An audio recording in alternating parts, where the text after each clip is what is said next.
Hello guys, स्वागत है आपका मेरे YouTube चैनल पे।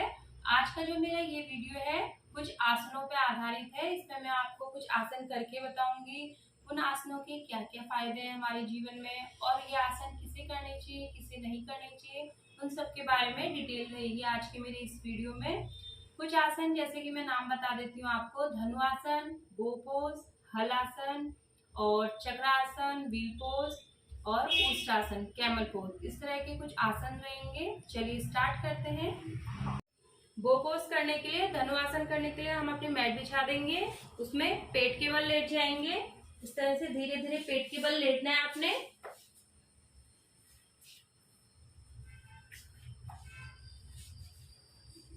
पहली वीडियो में मैंने आपको बताया था कि बिगनर्स ने किस तरह से करना है, तो आज तो मैं प्रॉपर धनुआसन करके बताऊंगी आपको। सबसे पहले इस तरह से लेटे हम थोड़ा सा अपना अपर बॉडी को ऊपर की तरफ उठाएंगे, नेक को, और एक पैर लेके आएंगे, फिर दूसरा पैर लेके आएंगे हिप्स की तरफ को, और एक हाथ आपने इस तरह से ले जाना है, दूसरा हाथ इस तरह से, और लंबी गहरी सांस भर लेंगे। लंबी गहरी सांस भर लेंगे। आप इसको एंकल से भी पकड़ सकते हैं, टो से भी पकड़ सकते हैं, जहां पे आपका कंफर्ट है वहां से पकड़ सकते हैं, और लंबी गहरी सांस भरेंगे। धीरे धीरे ऊपर जाएंगे, और ऊपर जितना आप ऊपर जाएंगे आपका जो ये हाथ है सीधा होगा, और इस तरह से अपने दोनों टोस को मिला लेंगे, नेक सामने की तरफ, और थोड़ी देर होल्ड करेंगे। धीरे धीरे श्वास छोड़ते हुए नीचे आएंगे, और धीरे धीरे एक पैर छोड़ेंगे, दूसरा पैर छोड़ेंगे, दोनों हाथ को इस तरह से रखकर मकर आसन में रिलैक्स करेंगे।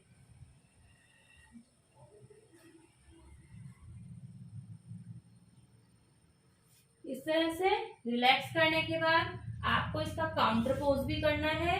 काउंटर पोज क्या है आपका? इस तरह से बालासन में आकर वज्रासन में आएंगे, और फिर बालासन करना है इसका काउंटर पोज। क्योंकि जो हमारी ये स्पाइन है पूरी कर्व हो गई है, तो आपने क्या करना है, अपनी स्पाइन को नॉर्मल करने के लिए इसमें थोड़ा सा बालासन करेंगे। बालासन, शशांक आसन या बेबी पोज। इसके बाद रिलैक्स हो जाएंगे। ये था हमारा धनुआसन। इसके कुछ मैं लाभ बता देती हूँ आपको, क्या क्या इसके प्रॉफिट है। धनुआसन सबसे पहले बच्चों के लिए बहुत ज्यादा अच्छा है, बेनिफिट करता है बच्चों के लिए। एक तो ये हाइट बढ़ाता है, क्योंकि क्या है, हमारे आर्म्स, पूरे लेग्स, पूरी बॉडी, स्पाइन वगैरह इसमें खिंचती है, खिंचाव होता है, तो बच्चों की हाइट के लिए सबसे अच्छा है, और यूट्रस के लिए सबसे अच्छा है, फीमेल्स के लिए। और इसमें सबसे क्या है, फुल बॉडी में आपका ब्लड सर्कुलेशन होता है। फुल बॉडी में जब ब्लड सर्कुलेशन अच्छा होगा तो हर एक चीज हमारी अच्छी होगी बॉडी में। और सबसे बड़ी बात यह है, इससे आपका क्या होता है, स्पाइन की जो फ्लेक्सिबिलिटी है वो बढ़ती है, क्योंकि स्पाइन इसमें क्या होता है, कर्व होती है, और हाथ पैर मजबूत रहते हैं। हमारे हाथ इस तरह से खिंचाव होता है तो हाथ मजबूत रहते हैं, हाथों की फ्लेक्सिबिलिटी बढ़ती है, और टोन अप भी होती है हमारी बॉडी। थाइज एरिया हो गया, हिप एरिया हो गया, तो टोन भी होता है। ये सब इसके फायदे हैं। और मैं आपको ये बता देती हूँ कि किन्हें नहीं करना चाहिए। जिनके शोल्डर में दर्द है, या नेक में पेन है, या आपकी कमर में दर्द है, या प्रेगनेंसी के टाइम पे, तो ये इस टाइम पे इन लोगों को नहीं करना चाहिए। अगर आपके पेट में भी कोई प्रॉब्लम है तो आप डॉक्टर की राय से इस आसन को धीरे धीरे कर सकते हैं, और अगर ज्यादा प्रॉब्लम है तो आप इस आसन को अवॉइड कीजिएगा। और जो बिगनर्स हैं वो धीरे धीरे, जो मैंने पहले वीडियो में बताया था आपको, इस तरह से हाथ करके अर्धधनुआसन से स्टार्ट करेंगे। तो ये कुछ फायदे थे धनुआसन के। उष्ट्रासन करने के लिए क्या करना है, हमने मैट बिछानी है सीधे। उसी के बाद आपने मैट पे आ जाना है अपने घुटनों के बल। घुटनों के बल हम इस तरह से आ जाएंगे। पीछे पैरों के बीच थोड़ा सा गैप रखना है, अपने टोस के बीच, और एक लाइन में रहेंगे आपके जो पैर है इस तरह से, और अपनी बॉडी को पहले सीधा रखेंगे, स्ट्रेट, स्पाइन नेक स्ट्रेट, और दोनों हाथों को थाई एरिया पे रखेंगे। इसी के बाद आपने क्या करना है, सबसे पहले और शुरुआत कैसे करनी है, जैसे बिगनर्स करेंगे तो आपने धीरे धीरे पहले थाई की तरफ हाथ रखना है, फिर दूसरी थाई की तरफ हाथ करना है, फिर थोड़ा सा पीछे आगे पीछे आगे, इस तरह से थोड़ा प्रैक्टिस करते हुए चलना है। अर्ध उष्ट्रासन इस तरह से करते हुए थोड़ी देर होल्ड करते हुए, ये है आपकी प्रैक्टिस उष्ट्रासन में जाने की, कैमल पोज में। तो प्रॉपर उष्ट्रासन जो करेंगे वो करेंगे, लंबे गहरी श्वास भरेंगे,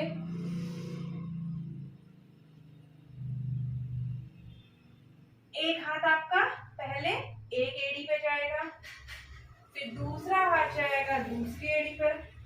आप लोगों ने अगर श्वास होल्ड करके रखनी है तो होल्ड करेंगे, अगर छोड़नी है तो धीरे धीरे छोड़ सकते हैं, और धीरे धीरे पीछे जाएंगे, और आपका जो पेट है उसको आगे की तरफ करना है ये, और एड़ियों को इस तरह से हाथ सीधे होने चाहिए और ऊपर देखना है छत की तरफ।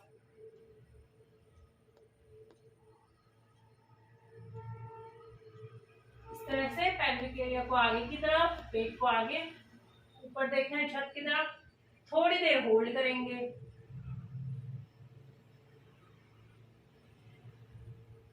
और धीरे धीरे फिर एक हाथ आगे, फिर दूसरा हाथ आगे, और श्वास छोड़ते हुए नीचे की तरफ, इस तरह से बालासन, काउंटर पोज, इसका भी बालासन है आपका, शशांगासन, बेबी पोज।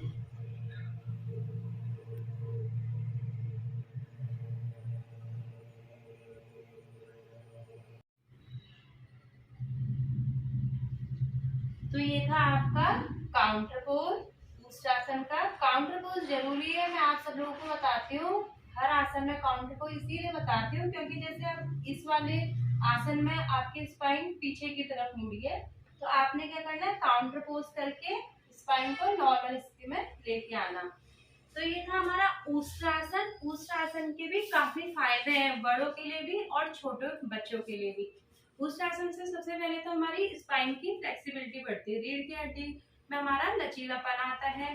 दूसरा हमारे क्या होते हैं, फेफड़े खुलते हैं, इस तरह से जब हम पीछे की तरफ जाएंगे तो खुलेंगे, तो ये अस्थमा रोगी के लिए भी सही होता है ये वाला आसन। और सबसे बड़ी बात यह है, आप इस तरह से जब पीछे की तरफ जाते हैं, नेक को भी इस तरह से स्ट्रेच करते हैं, तो ये थायराइड के लिए भी सबसे अच्छा आसन है, थायराइड भी ठीक होता है इससे, और डबल चिन की जो समस्या आती है वो भी ठीक होती है, और शोल्डर, नेक, कमर का जो पेन है वो भी ठीक होता है। लेकिन किन्हें नहीं करना चाहिए ये भी मैं बताती हूँ। एक तो जिनकी पेट में कोई प्रॉब्लम है, या सर्जरी हुई है, या 3-4 महीने नहीं हुए उन्हें पुराना हुआ, उनको नहीं करना है। दूसरा जिसका लोअर बैक में काफी पेन है उन्हें नहीं करना है, और जिसका घुटनों में पेन है, क्योंकि हमारी इसमें नी लगती है मैट पे, तो घुटनों के पेन वालों को भी अवॉइड करना है। तो थोड़ा बहुत इन चीजों का आपने ध्यान रखना है, डॉक्टर से पूछकर आप कर सकते हैं इन्हें, अगर किसी को कोई प्रॉब्लम है। नॉर्मल जो है वो तो खैर कर ही सकते हैं, और जो बिगनर है वो किस तरह से शुरुआत करें मैंने वो भी बताया है अपनी इसमें वीडियो में। तो ये सब चीजों का आप ध्यान, आप इसको योग गुरु की निगरानी में भी कर सकते हैं, आसनों की प्रैक्टिस। तो ये सब था हमारा उष्ट्रासन के फायदे। चक्रासन करने के लिए सबसे पहले मैट पे आएंगे, इस तरह से आपने क्या करना है, मैट पे पहले पीठ के बल लेट जाना है आपने सीधे,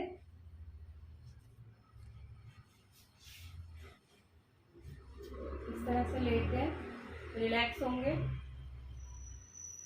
सबसे पहले आप अपने पैरों को पीछे की लेके आएंगे, पीठ की तरफ पैर लेके आएंगे, जितना क्लोज कर सकते हैं उतना क्लोज लेके आएंगे पैरों को। फिर उसके बाद आपने इस तरह से हाथ करनी है, जो फिंगर्स है आपके अंदर की तरफ आएंगी, फिंगर्स अंदर की तरफ, इस तरह से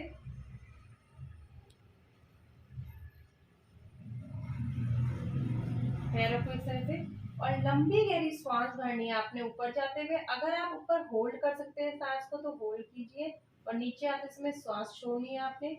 अगर होल्ड नहीं कर सकते तो ऊपर नॉर्मल ब्रीथ में रहेंगे।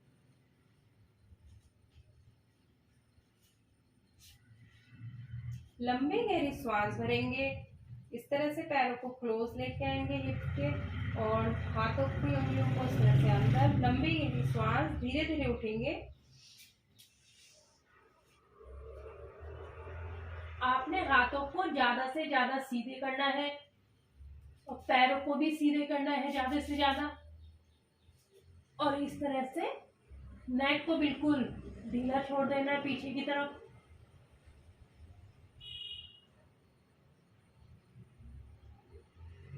धीरे धीरे श्वास छोड़ते हुए बिल्कुल आराम से धीरे धीरे नीचे आएंगे।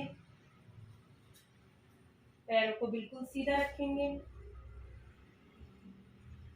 और रिलैक्स। इसी में आपने क्या करना है, इसका काउंटर पोज। काउंटर पोज क्या होगा?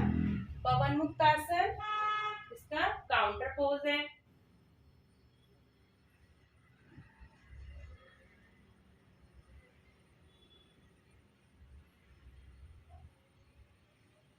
काउंटर पोज करना जरूरी है क्योंकि हमारी जो स्पाइन है पूरा कर्व एरिया ले लिया था।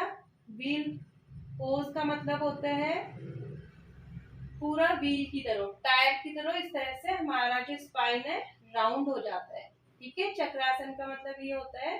तो हमारी जो स्पाइन इस तरह से कर्व एरिया ले लिया था, उसको ठीक करने के लिए, अपनी स्थिति में लाने के लिए काउंटर पोज, पवन मुक्तासन। धीरे से रिलैक्स करते हुए थोड़ी देर इसी तरह से रिलैक्स करेंगे।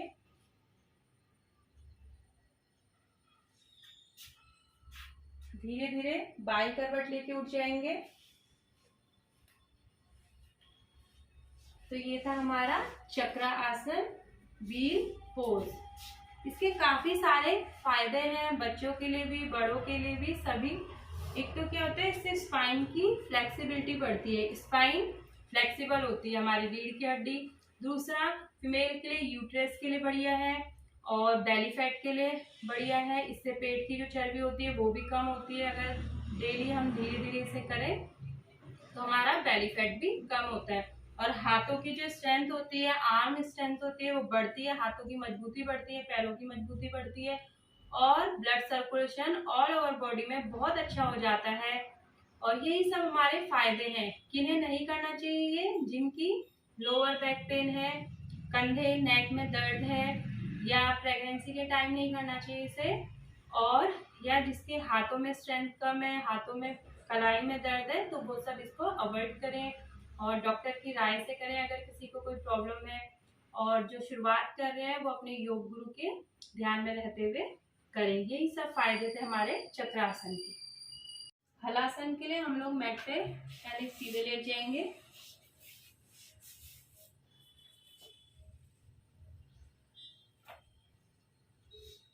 मैट पे सीधे लेटने के बाद आपने क्या करना है, थोड़ा सा पैरों को आगे की तरफ खिसका लेना है। क्यों? क्योंकि हमारा पैर पीछे आएगा, आपने थोड़ा और खिसक जाना है क्योंकि हमें पैर के लिए पीछे की तरफ जगह चाहिए होगी। इस तरह से सीधे लेट जाएंगे। धीरे धीरे पैरों को ऊपर की तरफ लाएंगे। हाथों को चाहे तो आप मैट पे रख लीजिए, चाहे आपने क्या करना है, अपने नीचे कमर के नीचे रख लीजिए हाथों को और फिर धीरे धीरे लाना है। लंबी गहरी सांस भर लेंगे।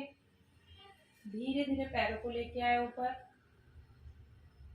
और जो बिगनर्स हैं, जिन्होंने शुरुआत करनी है, वो पहले धीरे धीरे पैर इस तरह से रखेंगे और धीरे धीरे पीछे रखेंगे। कुछ दिन इस तरह से प्रैक्टिस करेंगे और फिर धीरे धीरे से आ जाएंगे वापस। लेकिन जो प्रॉपर तरीके से कर सकते हैं हलासन, उनके लिए पूरे इस तरह से लंबी गहरी सांस, धीरे धीरे पैर लेके आएंगे 90 डिग्री पर, धीरे धीरे पीछे जाएंगे। और आपने क्या करना है, ये हाथ जो आपके कमर के नीचे है, इसको इस तरह से कमर के पास हाथ रख के और पीछे की तरफ पुश करना है हिप एरिया से लिए, और धीरे धीरे पीछे जाएंगे। ये इस तरह से पूरा पीछे फोल्ड कर लेंगे। ये पंजों को आप इस तरह से फ्लैट भी कर सकते हैं, पास से देख लीजिए आप। पंजों को इस तरह से फ्लैट भी कर सकते हैं या इस तरह से टो को रख भी सकते हैं। पास से देख लीजिए, ये इस तरह से टो रख सकते हैं या इस तरह से फ्लैट भी कर सकते हैं अपने कंफर्ट के हिसाब से। तो मैं टो रख रही हूँ इस तरह से, और हाथों को फिर क्या करेंगे, इस तरह से एक हल होता है ना, हल खेतों में जो करते हैं जिससे काम, उस तरह का शेप बन जाएगा ये,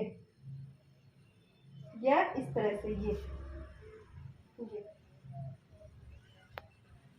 फ्लैट करना चाहे फ्लैट, इस तरह से पंजों की तरफ ये, हाथों को इस तरह से भी रख सकते हैं।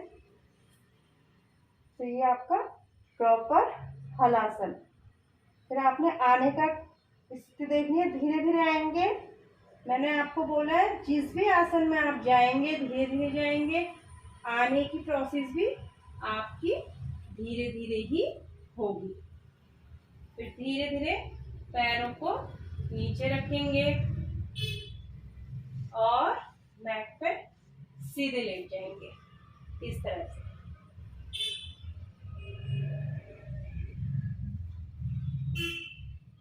थोड़ी देर रिलैक्स करेंगे, फिर बाईं करवट लेके उठेंगे।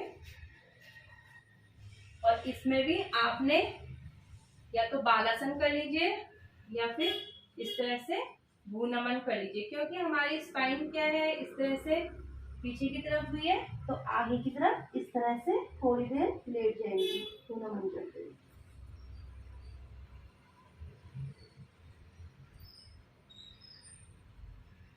या आप बालासन में, शशांक आसन में भी लेट सकते हैं, वज्रासन में आकर।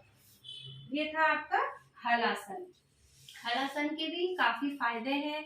एक तो ये बच्चों की हाइट के लिए बहुत अच्छा आसन है और आपकी कमर की और पेट की चर्बी को भी कम करता है। कमर को और पेट को आपका बिल्कुल बढ़िया बना देता है।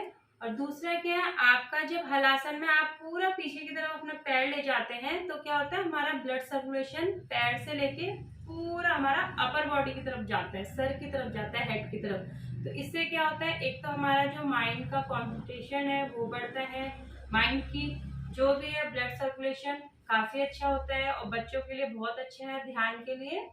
तो ये सब चीजें क्या है, हमारी फ्लेक्सिबिलिटी बढ़ती है, स्पाइन की और हाथ पैरों की मजबूती रहती है। तो काफी सारे हमारे बेनिफिट भी हैं हलासन में।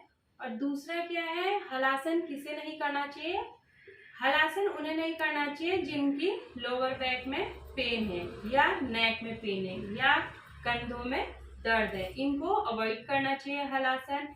या पेट से रिलेटेड कोई प्रॉब्लम है, अल्सर या और भी प्रॉब्लम हो सकती है या सर्जरी हुई हो, तो उन सबको अवॉइड करना है और डॉक्टर की राय से करना है उन्हें। और जो लोग शुरुआत कर रहे हैं हलासन की या जो कठिन आसन होते हैं, तो वो योग गुरु के साथ रहकर ही उन आसनों की प्रैक्टिस कर सकते हैं। और बिगनर्स के लिए है कि वो अपना धीरे धीरे पहले 90 डिग्री तक पैर रखें, फिर थोड़ा थोड़ा पीछे, इस तरह से शुरुआत करें। तो ये था हलासन। तो गाइस, ये थे मेरे कुछ आसन जिनके बारे में मैंने आपको बताया कैसे करने हैं और किस तरह से करना है और इनके क्या क्या लाभ है, क्या प्रॉफिट है इनके, और आपको डेली करना चाहिए इसे। और हर आसन में मैंने एक एक बार बताया है, अगर आप डेली रूटीन में इन आसनों को रखते हैं तो हर आसन को 3 बार आपने करना है। और होल्डिंग आपने 10 सेकंड से स्टार्ट करके धीरे धीरे डे बाय डे बढ़ानी है। 1 मिनट तक तो आप हर आसन में रुक सकते हैं, क्योंकि 1 मिनट तक रुकेंगे तभी आपको इसका बेनिफिट मिलेगा। उसके बाद धीरे धीरे 2 मिनट, 3 मिनट, मतलब 1 मिनट से लेके 5 मिनट तक आप इन आसनों को होल्ड कर सकते हैं। तो अपने हिसाब से होल्डिंग बढ़ाइएगा इन आसनों में। 3 बार करना है हर एक आसन को और डेली रूटीन में लाइए इन आसनों को आप। और मैंने किसे नहीं करना है और किस तरह से नहीं करना है, ये सब भी मैंने अपने इन वीडियो में बताया है। और दूसरा एक चीज और मैंने आपको बताई है, काउंटर पोज जरूर करना है। आप जो भी आसन करेंगे उसका काउंटर पोज जरूर करना है। अगर उसका काउंटर पोज मैंने बताया है तो काउंटर पोज बहुत जरूरी है हमारी नॉर्मल स्थिति में आने के लिए। तो ये सब है मेरी आज की वीडियो में आसन। तो ठीक है गाइस, मिलते हैं अपनी नेक्स्ट वीडियो में। Okay, bye bye, thanks for watching.